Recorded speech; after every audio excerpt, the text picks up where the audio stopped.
Hello everyone. So today we will talk about collision. In the last video we have not talked about the properties and the different aspects of collisions, but today we will be talking about it. So before we start, we must know what is collision itself. So collision means when two objects or more objects are there and when they strike with each other, we say that is a collision. So it may be because of many things, like say we have, for simplicity, we are taking two objects here and we say the yellow object is fixed, whereas this violet object is approaching with a velocity v. So this is obvious that the violet object will have a collision with yellow object, or it may be that these two objects are moving together. So this is also moving with velocity v1 and this is also moving with velocity v2. But if my v2 is less than v1, so that means this violet object is catching yellow object soon. So the violet object with slowly this distance will decrease slowly because v1 is higher, and the violet object will have a collision with yellow object. So this is one more case. But if say the situation is such that v2 is greater than v1, so the object which is in front of violet object is having a higher speed, so that means this distance will increase with time, because this yellow object is speeding up and it is going far away. It is covering more distance in unit time whereas the violet object is covering less distance in that time, right? So let's say the yellow object in unit time, like 1 second, yellow object has come here. So this time, let's say this whole distance is 5, but the violet object will come in that unit time, let's say from this place to this place. So this is, let's say, 4 meter. So here is the violet object now and here is the yellow object now. You can see clearly that this distance is increased, so there is no chance of collision. So for collision we must have the one of the object's velocity has to be smaller, like which is the, like in this case this yellow object's velocity has to be smaller than v1, or it may be that this is fixed and only violet is coming. So these are the some conditions to have a collision. Now we have seen that collisions are basically two types of collisions are there. So one is elastic collision, one is inelastic collision. In elastic collision, the initial total kinetic energy of the whole system, so if the system is of two objects, like in this case, so the system means these two together, so total kinetic energy of the system initially, that means before collisions, if its velocity was v1, or let's say u1 and it was u2, both were going in this side, whereas u2 is less than u1 in order to have collision. So the total initial kinetic energy will be kinetic energy of the first object plus kinetic energy of the second object. So that means this is half. So if the mass is m1, this mass is m2, so this is half m1 u1 square plus half m2 u2 square. So this is the initial. Now let's say so this is the initial kinetic energy. So ke initial means this total, the full system's kinetic energy I'm referring to, this one. Now the kinetic energy final means after they have the collision, obviously this violet object will transfer some of its momentum to the yellow object, or you can say in terms of energy also that the violet object will transfer some of the energy from violet object to yellow object. As a result, the velocities of these objects will be changed. So we can say that this is, let's say, v1 and now this is v2 after the collision. Okay, so their velocity will be changed, but they both will be going in some way. So kinetic energy final will be KEF, will be kinetic energy of first object, final one. So this is, I'm writing I here, so there is no confusion, F here. So kinetic energy second object, final one. So that will be half m1 v1 square plus half m2 v2 square. So this is what I am referring here to total kinetic energy of the system. So in case of elastic collision, this initial kinetic energy total and the final kinetic energy total is same. So there is no dissipation or conversion of kinetic energy to any other energy. Okay. Acha. Now the inelastic collision means this kinetic energy initial will not be same as kinetic energy final. So where is the kinetic energy going? That means, so kinetic energy initial is generally in this case higher always than kinetic energy final. So in the case of inelastic collision, kinetic energy initial is greater than kinetic energy final. So some of the loss of kinetic energy is happening right here. That is so that is KE1 minus KEF. So where this energy is going? This energy is dissipation is happening, or this kinetic energy is converting into another energy while two objects are colliding. How? Like when two objects are colliding in such a way that two objects stick together. Let's say you have two snowballs and two snowballs collide with each other, and then they stick together and become a big ball. So in this case there is a simple deformation which is happening. Or you can say that if we have two rubber balls like this and they collide with each other, so when they collide with each other, this first ball will somehow deform the shape of the second ball. So after collision, what will happen? The second ball will have a deformation in its shape, so it will compress somehow. So this deformation is happening. So that means the first ball is doing some work on the second ball so that its shape can be deformed.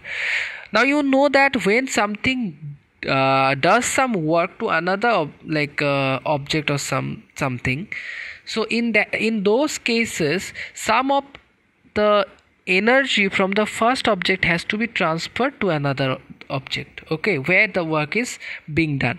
So in that case, this kinetic energy which is getting lost is actually converting into some mechanical or heat energy, or this is utilized to deform the object. Okay, so in these cases, in elastic collision, there is always a loss in kinetic energy, whereas in the elastic collision it is not there. Practically most of the collision that we will come across are inelastic in our real world, whereas elastic collisions are very ideal conditions, and elastic collisions we don't see that much. Only it happens in case of subatomic particles, okay, and we for the simplification of our analysis, we sometime we consider the system to have elastic collisions. Like the molecules inside, you know about Brownian motion, that every gas is made of many molecules, and these molecules always run like randomly in any kind of random directions. So when they run randomly, then they collide with other molecules, even with the surface of the container. So those collisions we take as elastic, so that we don't have any problem in our calculations. So these are the things that we will be talking about, elastic and inelastic collisions. Now in both of these cases, one thing is common, and that thing is the momentum is conserved in these both cases. If you talk about these two systems, so you can see that this whole system is consisting of two balls. So the system consists of two balls, and in that case there is no other influence on them. So there is no other influence, that means the momentum will be conserved because nobody else is transferring any kind of momentum to them. So the initial momentum of the system, so I will write P I, is same as final momentum of the total system. So it is common for both of these cases, elastic also, inelastic also. So we can use this thing in both cases, and like we have gotten here, kinetic energy initial is this one, kinetic energy final is this one. In the same way we can find out the initial momentum and the final momentum. So in this case the initial momentum will be m1 u1 plus m2 u2, and the final momentum will be m1 v1 plus m2 v2. So this is very common, you can find it out, and this will be equal in both of these cases. Now talking about some case where like how we can predict the motion or the motion after collision. Let's say I will be talking about the most simplest case. Let's say we have two ball like this. So this is my first object, and I have another ball like this, and this is my second object. For simplicity, I have taken that mass of the both of the objects are same. The collision between them is elastic. That means the kinetic energy initial and the kinetic energy final will be same, as well as momentum initial will be same as momentum final.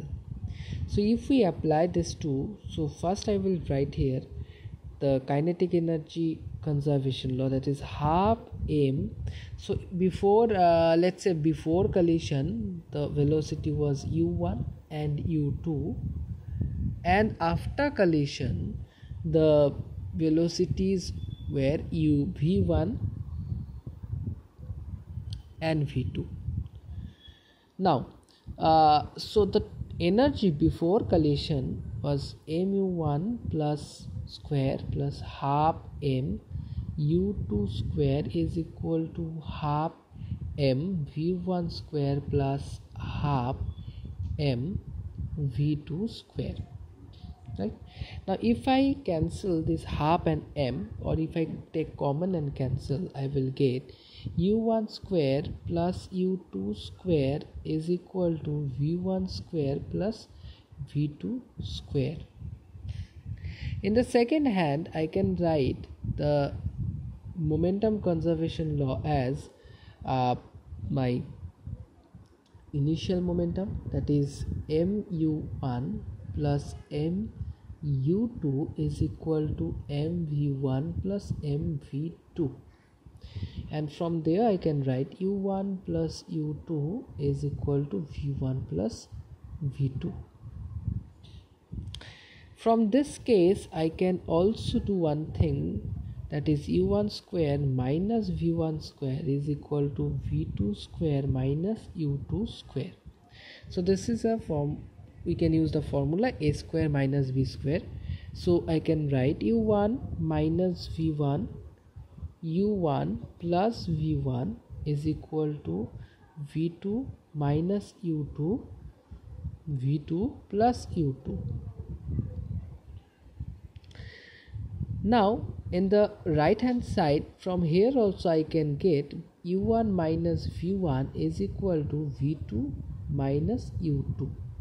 So you can see that v2 minus u2 and u1 minus v1 are the same thing, so this both we can cut here, and ultimately I can get u1 plus v1 is equal to v2 plus u2. So if I just shuffle them, then I will get u1 minus u2 is equal to v2 minus v1. Now this is a very nice conclusion we will be having here. Now if you look at this one, you will see that so you will see that we told already that to so that the collision can occur, my u2 has to be smaller than u1. So this was the this was the condition, right? Otherwise the collision will not occur. So you can see in the last case here u1 minus u2, so this is a positive thing, right? So this side, left hand side, is positive here, u1 minus u2. So the right hand side has to be positive, and that's why the right hand side from here I can say that the right hand side v2 has to be greater than v1 in order to make the right hand side positive as well. So v2 is the final velocity of the second object and v1 is the final velocity of the first object.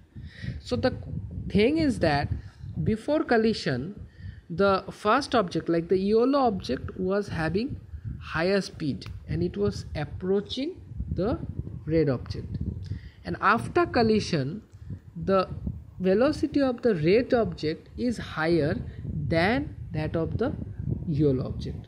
So that means some of the momentum or some of the kinetic energy of yellow object is transferred into the red object. Their individual kinetic energy has changed, but the total kinetic energy of their system, that is the kinetic energy of yellow object and the red object, is similar. The thing is that you have two pockets. Now you take some money from the first pocket and put in another pocket. So see, the money of individual pocket has been changed, but the total money that you have is same. So the same thing is happening here also. And one more thing, we can see that u1 minus u2, what does it mean? u1 minus u2 means the relative velocity of yellow object. Why? Because when u1, like the yellow object, is approaching to red object, the red object, if you are in the red object, what you will see?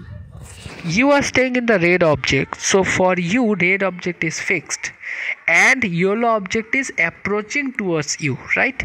So this speed which you are feeling sitting on the red object is the relative velocity, and this relative velocity is u1 minus u2.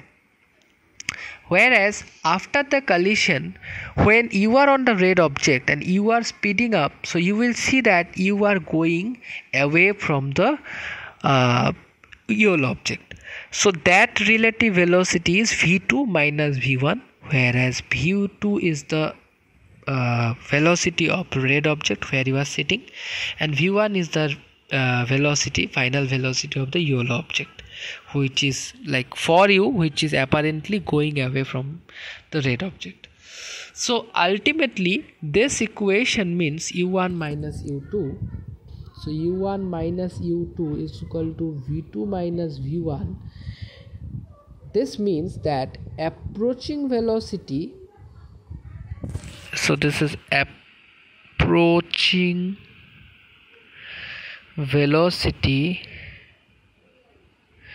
is equal to escaping velocity. So this is very important thing to note. Many of the questions can come from your, like in your entrance exam or so far, where you can use this formula instead of that mv square and mv, that formula, because that will be very much complicated, right? But you can use this formula to equate like the velocities.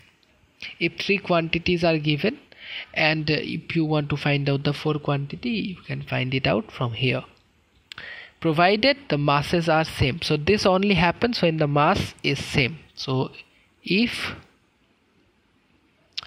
masses are same, now the situation can change where you have a elastic collision, and then you have two objects like this, red and yellow again,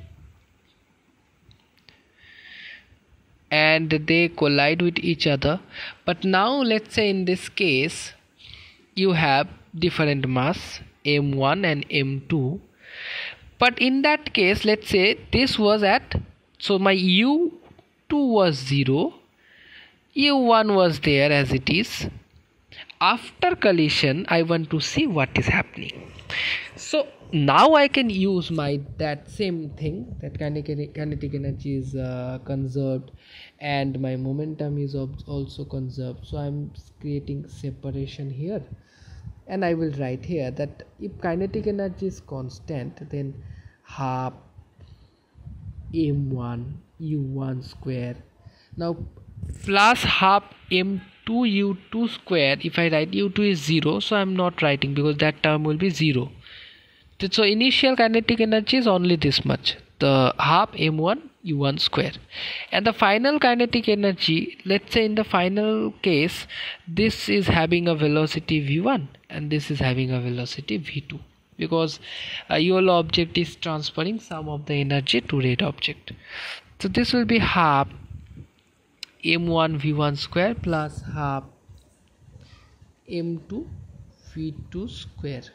Okay, so now in this case if I remove all the half and if I write v2, so I will write v2 square is equal to, so I have to write m2 v2 square is equal to m1 u1 square minus m1 v1 square, right? So I can write here that v2 square is m1 by m2 into u1 square minus v1 square. Okay,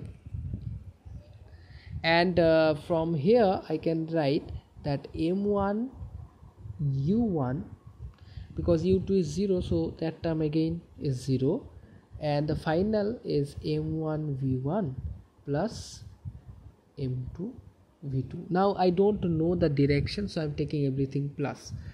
Okay, and I can see the result whether it is coming minus or not.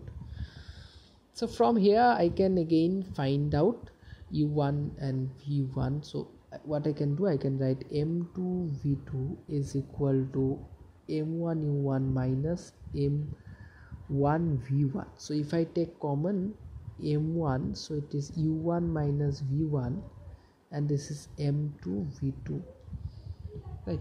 So from here I can substitute, so you can see that this thing v1 square is m1 by m2, so I can always substitute this thing from here, or simply using your this expression, that is v2 is m1 by m2 u1 minus v1.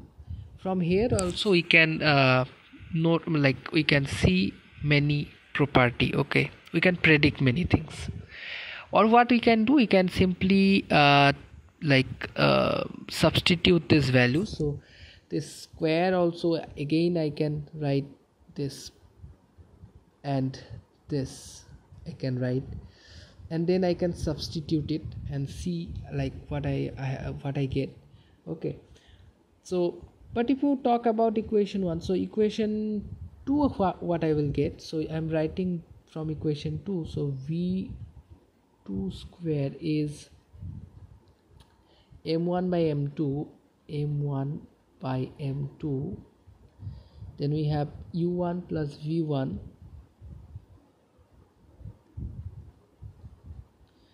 and then we have u1 minus v2, which we can substitute from equation 1. So u1 minus v1 is my m2 v2 by m1, so m2 v2 by m1, right, m2 v2 by m1. So I'm substituting this value of, so I'm substituting this value from this equation.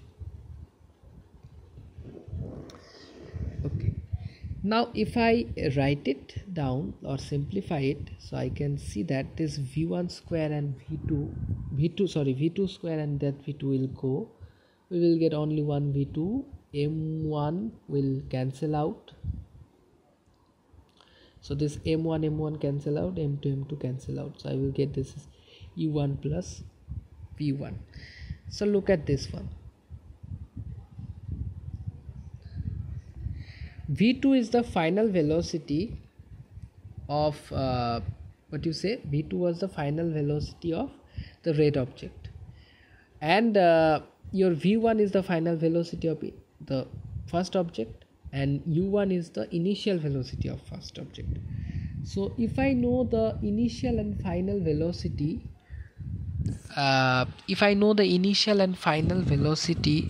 of the first object, I can find out the final velocity of the second object. So this is initial velocity of the first object, initial, and this is final. These both are for first object.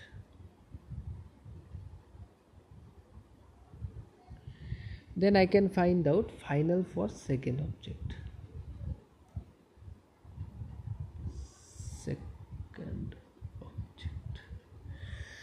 So this is very nice observation we can see. And so in this case one object was fixed, so the red object was fixed, was at rest, not fixed, sorry, I should not tell fixed because that means something else. So it was at rest, whereas the yellow object was approaching only. Okay, so this is how we can relate many things. Now if say from equation 1 we can say many things. In equation 1, if I write equation 1, just a minute, if I write equation 1 here, so I am creating a separation. So from equation 1, so in equation 1 you can see v2 is m1 by m2 u1 minus v1. Now if m2, that is the second object's mass, is much higher than m1, so you can see that this v2 in this ratio like m1 by m2, this m1 is much higher, so that means this ratio is very less. So in that case you can say that v2 will be very less, so v2 will be almost nearly equal to 0. So ultimately v2 will not change, right? So if the v2 is not changing, so from this equation I can say that means this equation 2 will tell me that if v2 is almost 0, then equation 2 will tell me that u1 will be minus v1, or you better say to write that v1 will be minus u1. Now you look at this one, this is very interesting. v1 is the final velocity of the first object, and u1 is the initial velocity of the first object. So if my red object is very massive and yellow object is approaching, so whatever will be its speed after collision, the red object will stay almost there. The velocity will not change and v2 will be almost zero, and the yellow object which was striking will bounce back and go in the opposite direction with the same velocity, and that's why v1 is minus u1. This very interesting fact.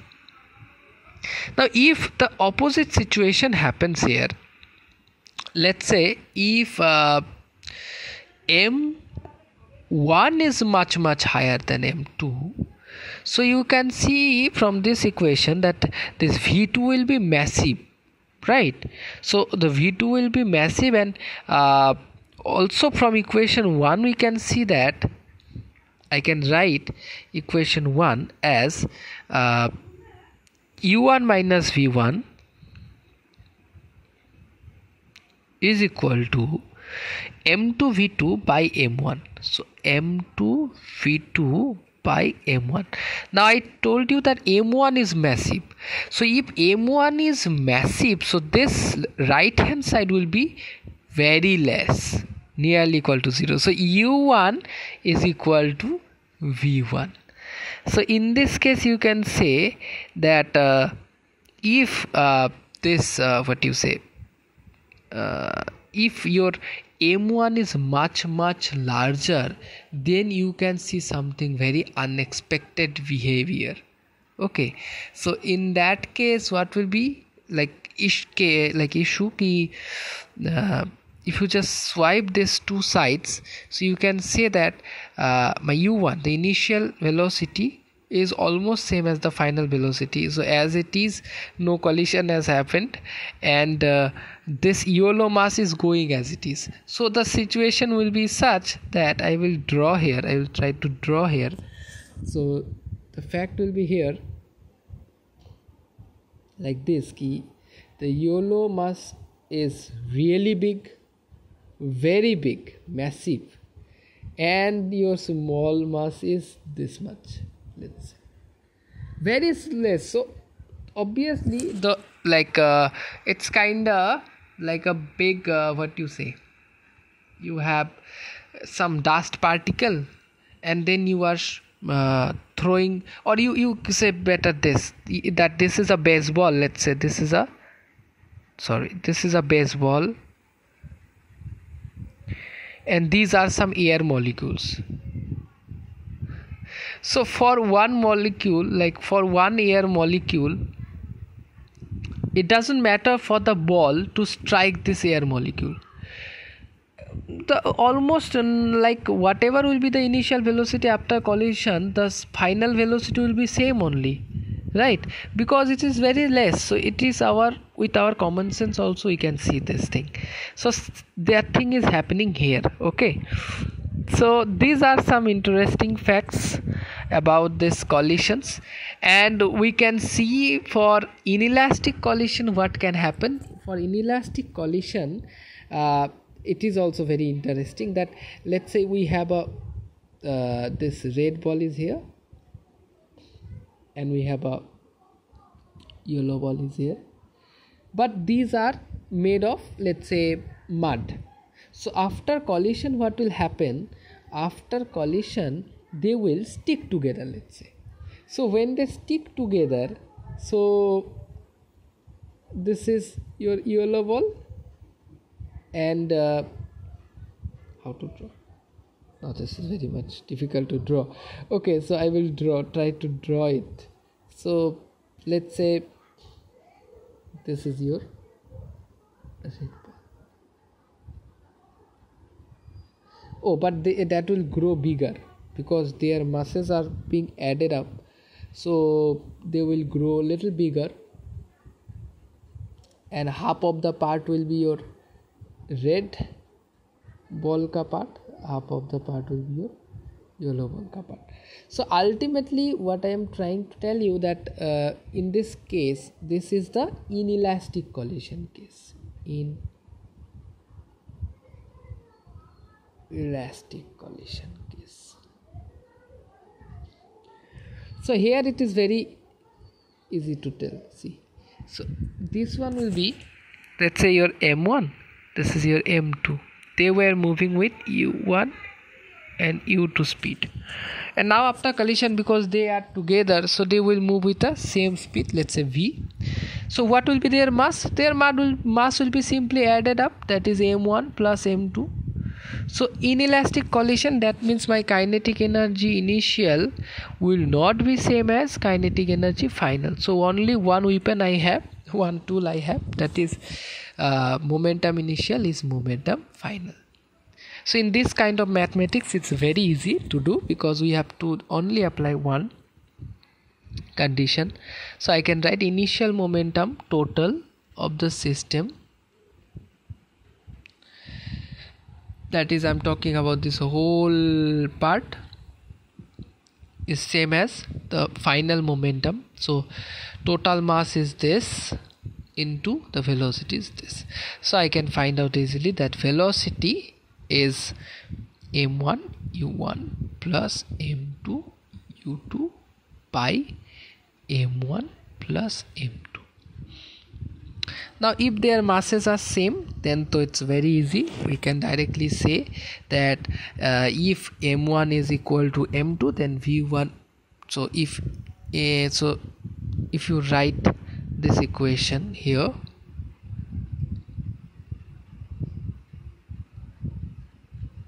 now if the masses are same, so if m1 is equal to m2, then you can directly write that v will be u1 plus u2 by 2 for this case. Now if your like this will be a special case, in that case, in this one, this will be a special case. So these are the some things like regarding inelastic and elastic collisions, and this is how we can tell about it. Okay, and this one, like this case, this is case 2, I think. So this is case 2, this is case 1. So this one will be your case 2, whereas your case 1 will be something like this. You have a very small ball right here which is coming, and you have a big ball here. This is fixed, so this is not moving, it was at rest. The yellow ball is coming, so what will happen, it's like almost it will be negligible that there will be any change in the red ball because the mass is very high. So m2, this is m1, m2 is much higher than m1. So in that case, what will happen, this ball will come, strike, and it will go back with the same and opposite velocity, like velocity in opposite direction. So this is u1 and this is v1. So this is our first case in this one. So this much was the class for today. I hope you enjoyed little bit about the class. I tried to make it as simple as possible. So I will see you in my next class.